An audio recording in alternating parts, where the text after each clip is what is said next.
All right. While people slowly join us, I want to welcome you to the College Planning Seminar on College Visits. I am your host, Brennan Barnard, and joining us tonight is Jamiere Abney, who is the Associate Dean of Admission and Coordinator of Outreach for Opportunity and Inclusion at Colgate University. There will be a quiz at the end on his full title, so I hope you got all that. Thanks for being here, Jamiere. No problem. Thank you for having me, Brennan. So as we get started here, we're going to jump right into the audience participation aspect of this, because these college planning seminars depend on your participation. So what we'd like is for you to go into the chat and put in for everyone, not just hosts and panelists, but put in for everyone, not only where you're zooming in from, but also the best question you've heard on a college visit. So if you've done a college visit already, or you maybe if you went to college, you're remembering back, throw in a question that other people can read. Maybe it's the most creative question, the most fun question, most interesting question, most effective question. So put that in the chat, and we're also going to be using the Q&A this evening for your questions. So as Jamiere and I get into things here with the college visit, please enter in your questions there.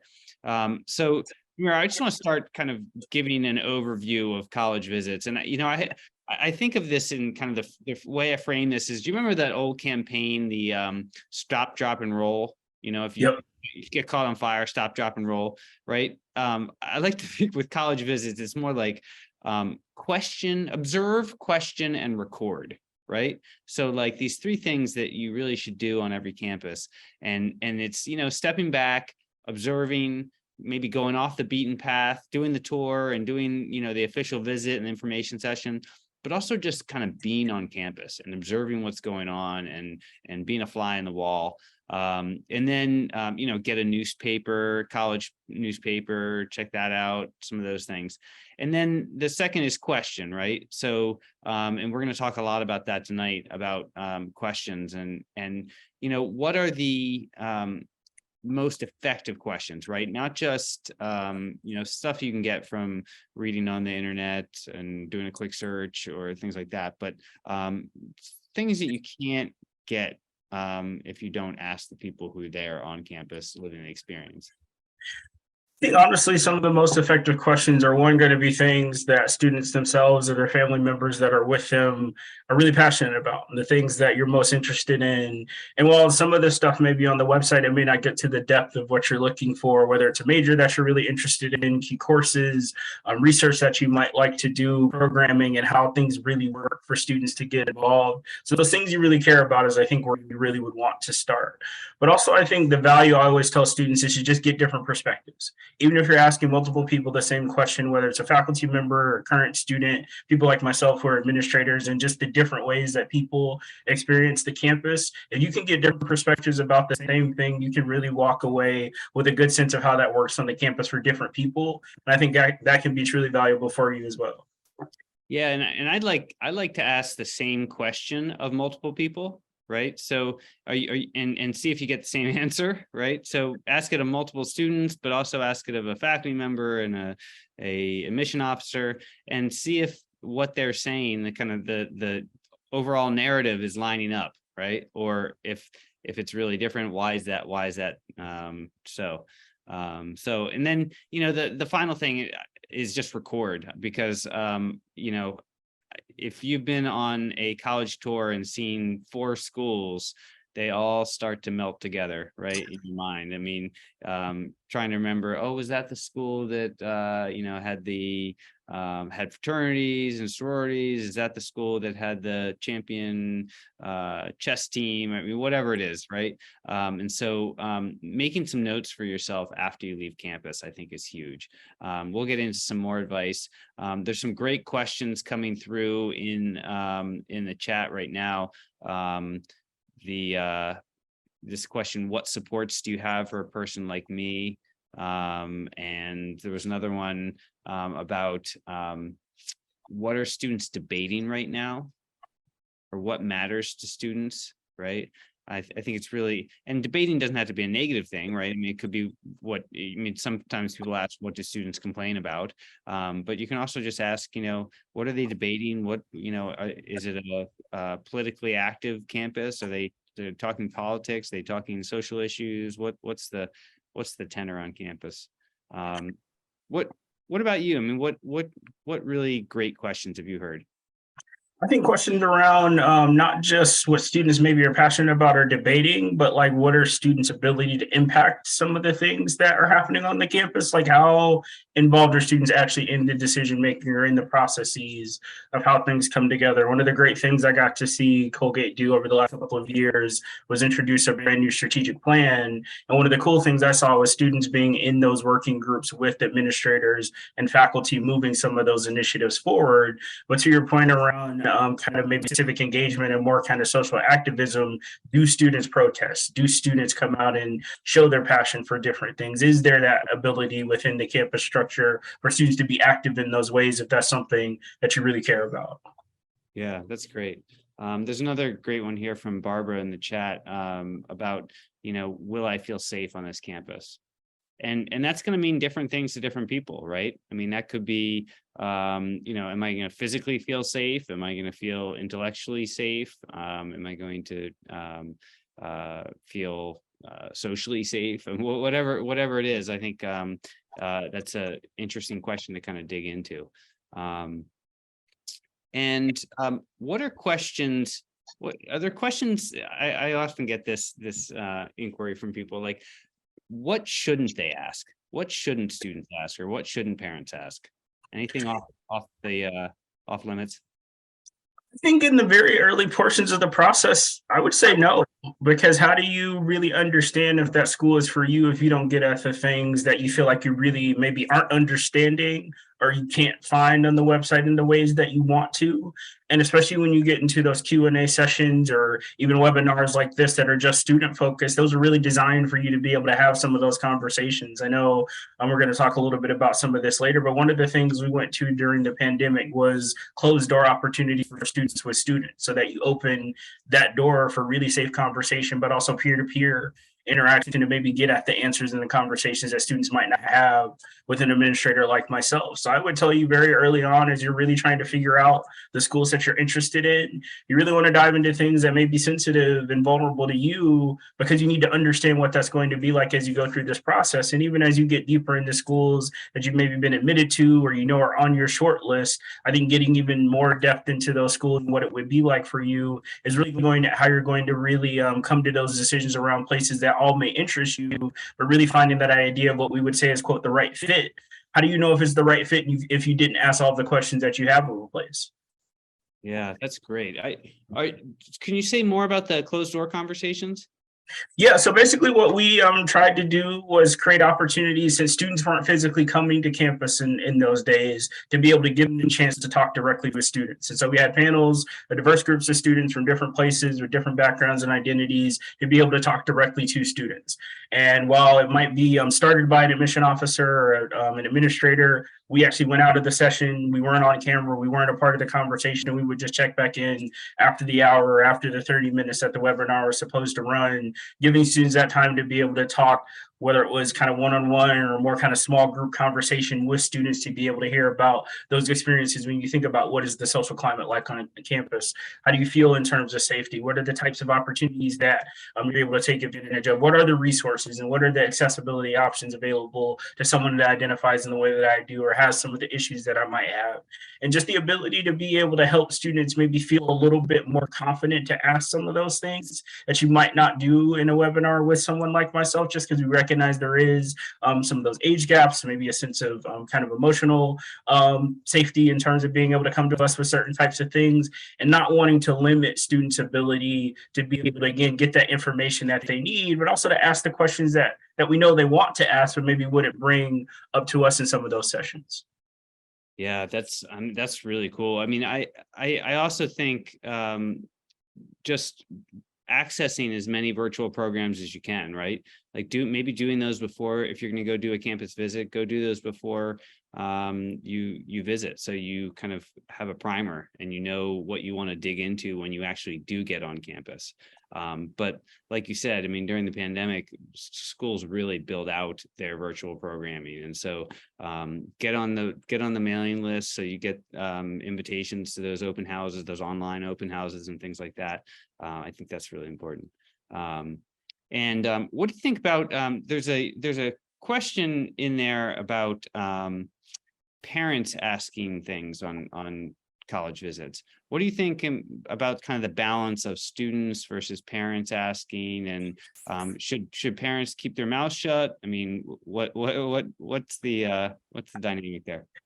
I think this one can be tough, because I think in some cases you see parents that you may feel like they're being overly aggressive in the process and not letting the student really come through. But then you also have maybe the introverted student that won't ask certain things or isn't going to get at things, and so they don't get some of the information that they might need. So I think it has to be a little bit of a balance of personalities and also an understanding within that group. One of the things that you'll often see actually on some of the on-campus visits, especially for like bigger open houses or Bid It Students Day, is actually splitting students and parents up and giving parents the opportunities to be able to go off and see the campus and ask certain questions, and the student to go off with students on a tour and be able to ask different types of questions or have more of an in-depth conversation in ways that they might not have. And in cases with a webinar, obviously you can't do that same separation in terms of physical space. But one of the things that we tried to do was in the invites really stress that this was something that we wanted students to be able to have conversations with students and get the information peer to peer. But you can't control a virtual environment and virtual dynamics in that same way. But I think one of the things as a student is, if you have a really good sense of what it is you want to know, is having some of those conversations ahead of time and maybe trying to set a good sense of boundaries and understanding between you and parent and guardian figures and family members that are with you, that you walk away with a good sense of it for yourself, and not feeling like maybe you're just getting kind of the downward trend of what a parent or a guardian is feeling, and then really kind of massaging what that experience has been like for you, versus that student being able to walk away confident about this school being what they thought it was based on the interactions that they've had. Yeah, that's really important. I mean, setting those expectations beforehand and talking through it as a family before, or, with your guardian or whoever it is beforehand, before you go on the visit, is key, because when you're there in the moment and you want your parent to stop asking questions, it gets ugly, right? And so have those conversations before you get to the campus, and what role each person is going to play in the visit, and all that kind of thing. So I also know that because I have two children of my own, and they are both in my son just started college, and my daughter is a junior in high school and starting to look at schools. And I know enough to keep my mouth shut on some of the visits, right? Until she has kind of given her impression of the school, right? Because what you're saying, you don't want to kind of taint what they're feeling and experiencing. What about for an in-person tour on campus, a visit on campus, besides doing a tour and an information session and doing the kind of official visit that way, what are like 2 or 3 key things that students, parents, families should do while they're on campus? Well, not this first one's not necessarily something you should do, but something you can take advantage of, or self-guided tours. A lot more campuses offer that as an option if you can't get there for the slated tour times, but you still want to see the campus. That's another option that you can take advantage of. Come get the map, see the campus for yourself, and kind of do it at your pace, stroll along, and take in some of the things of depth that you would like to. But I think one of the biggest things you really want to do beyond just seeing the campus itself is, what is the surrounding area and community like that you're going to be living in if you were to end up at that school. Spend some time in the downtown if there is one. Is there a restaurant nearby? Are there things in terms of shops and community and aspects that overflow into the campus that will be really important for you to understand and have a good niche experience of, as well, as you think about that this is a place that you might live on campus for several years, or you might be living in the local community. And what is that relationship like? Is the town and gown environment something that is going to be either a challenge for you, or is this something that's just going to be a part of the everyday life and you really need to be cognizant of what you're walking into? I think beyond some of those things, as you're on the tour, like obviously you're listening and you're taking in information there too, but that's a great place to be able to ask questions as well, and a great opportunity for you to be able to engage and have a really not just an informed experience, but a very much an interactional opportunity as you take advantage of that also. And if there are things happening on campus, whether they're events, athletics, talks, or other types of things when you're there, if you have the time for things like that, go and see and check out. And get a good sense of the campus culture and some of those perspectives. And in that way as well, if you're able to. Obviously, if you're doing a full day of tours of different campuses, you might not be able to do something like that. But I think as much as you can, get to see the town around. If there are things that you can kind of pop into and see the campus for what it is and engage with kind of just the general feel and environment, that's going to be valuable for you as well. And even if you're not doing that official tour, if you can do something self-guided, that gives you more time to be able to take in a full area at your pace and do things in a way that makes maybe a little bit more sense for you, and not just kind of feel kind of move through the process through just the schedule that our offices would have set up for you. Yeah, but you might want to, even if you're going to do a self-guided tour, you might want to register or just, acknowledge that you're there, right? For schools who might factor in demonstrated interest or that kind of thing, that you kind of get credit for showing up, right? So just let them know that you're there, even if you're going to do your own tour, I think.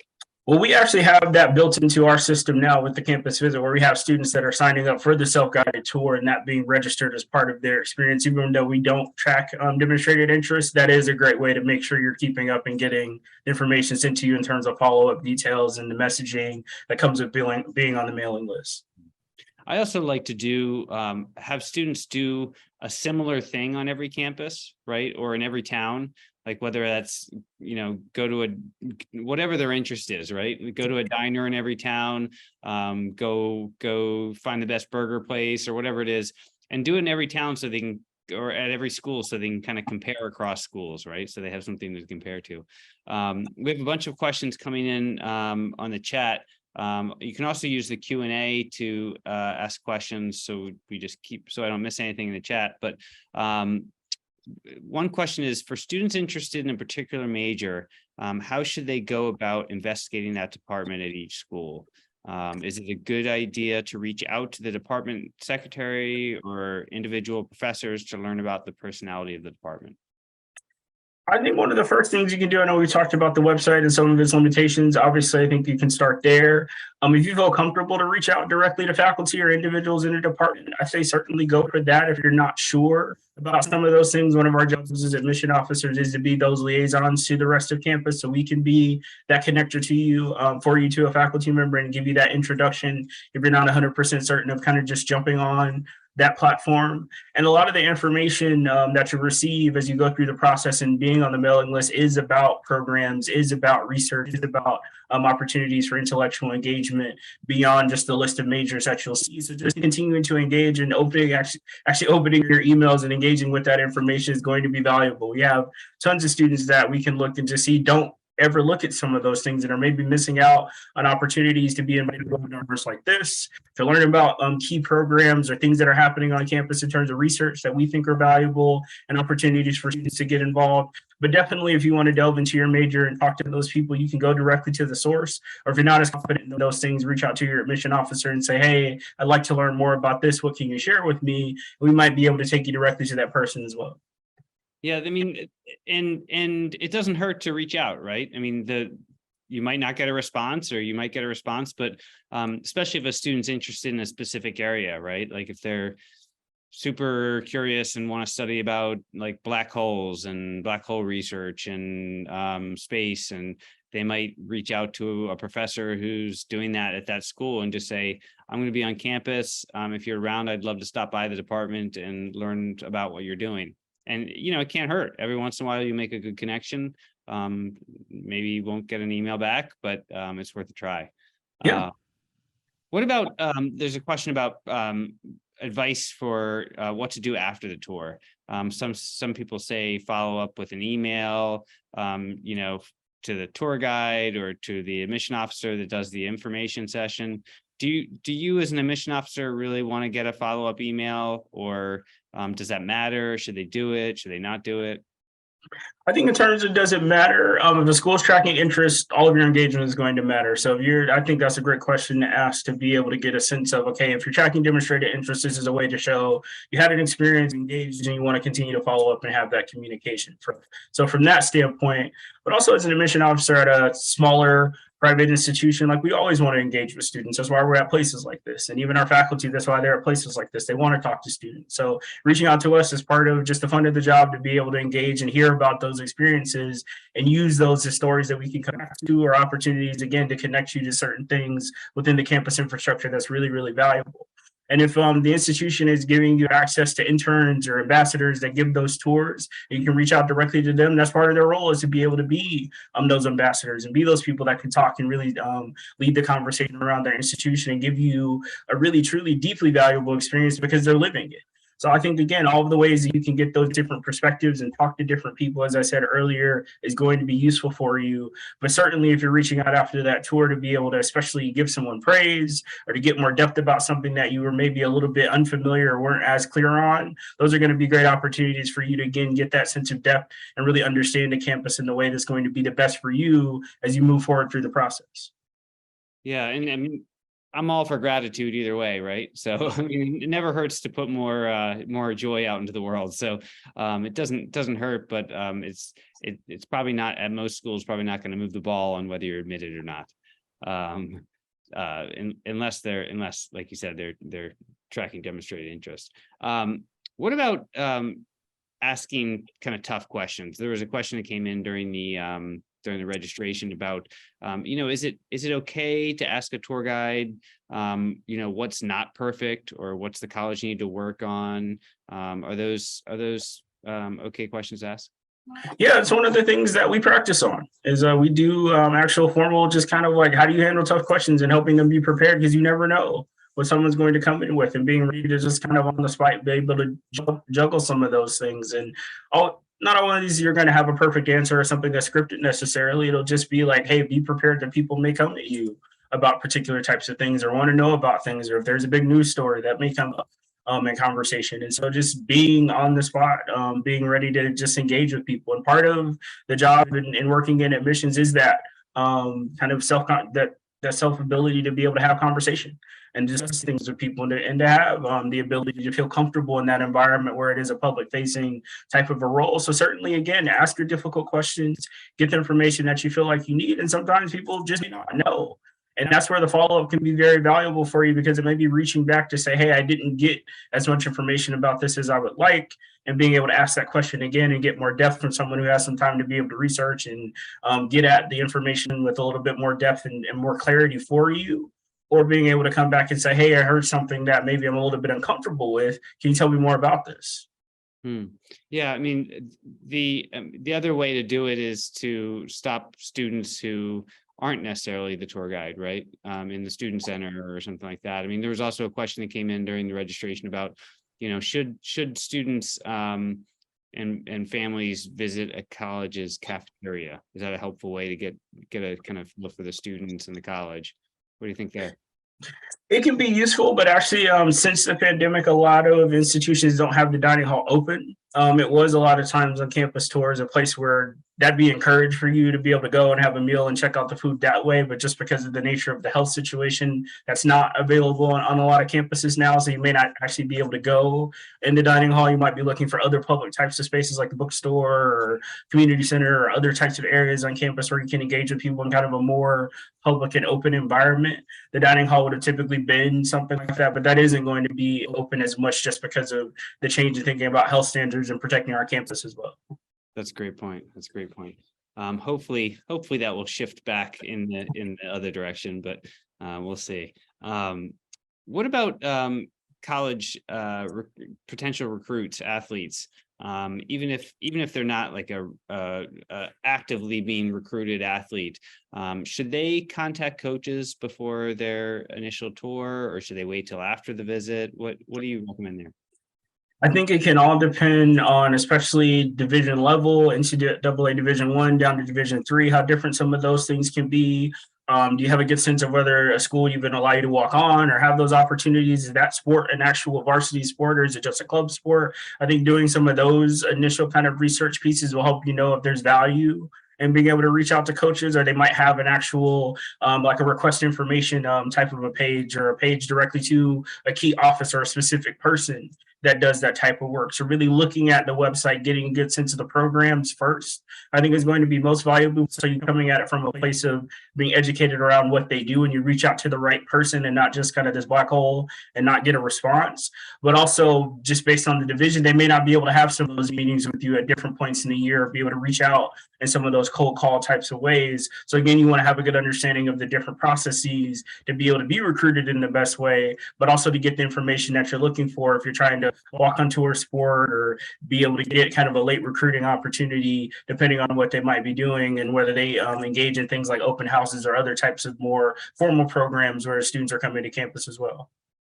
Right. Yeah. I mean, and even if you are not talking to a coach or something like that on the visit, if you are a student athlete, then go down to the gym, right? And see what the scene is like down there, and talk to student athletes. And it doesn't have to be just your sport, but just get a sense for the culture around athletics at the school. And I would say the same for really any area that you're interested in, right? Whether it's musical theater, or whether it's orchestra, or whatever it is, go to where those students congregate, right? And see where your people are, and what they're doing, and how they're feeling, and what that experience is like. So what about anything else that in terms of like time of year about a visit? Like, are there times that a student should or shouldn't visit? What's ideal? I think just considering you can go at any time of the year, but know if you go in the summer, there's not going to be very many people there just because students clear out. So it's going to be a different type of experience. I think fall, early in the year, you're getting kind of the rush of orientation and new students, and that can be kind of a different feel and energy than what you might have if you're coming in the spring when things are kind of settled in, or people are on the back end of the academic year. Some schools don't even offer visits over breaks, but if they're on a winter break or a spring break, then again, you're going to have kind of that dead environment where people aren't really around, because a lot of students leave and take off and go on vacation, or they go home. Just thinking about kind of picking which times in the year people will be around, and you can really feel what the campus is like on kind of a more quote normal day. And then obviously if you go on an open house, it's really being built up for programming. And so you're going to have, again, a different energy than what you might have on a typical day, because the university is being built around these programs to engage, to invite. And that's not a bad thing. You're just going to have a different type of a rush. And to your point earlier about being able to go and congregate in spaces and see the students that are doing the things you're passionate about, the only hesitation I would give you is just a lot of places in terms of tours and access. Things have changed because of the pandemic, so there might be locations that just aren't open, unfortunately. But if you're reaching out to the admission officers, or when you're checking in for your visit, if there are things that you really want to see, asking some of those questions to see if those are places that you can get into earlier. Or again, if you're looking at open houses and key programs, those might be built into a visit in a way that they typically wouldn't have been. Or also thinking about the virtual component, are those things included maybe virtually in a way where you can't physically see them in person? And while we know that's not the same, it is trying to give you some concept and sense of what those buildings and those facilities have to offer. That's really important. So I mean, I think that the take home message is plan ahead, right? Yep. Yeah. In this new world we're living in. I mean, plan ahead always, but especially given some of the challenges. And I will just add one thing about kind of time to visit. I always suggest visiting at the time when maybe the weather's not the nicest for that area, right? Like, I mean, and nicest is kind of it depends on who you are, but like if you're going to go visit Colgate, or if you're going to go visit the University of Vermont, or go in the middle of the winter, right? Especially if you're not from the Northeast or somewhere cold. Go at times when you might experience something really different, so you get a sense for what that's really like to be there, right? And if you're going to Atlanta, go when it's really hot.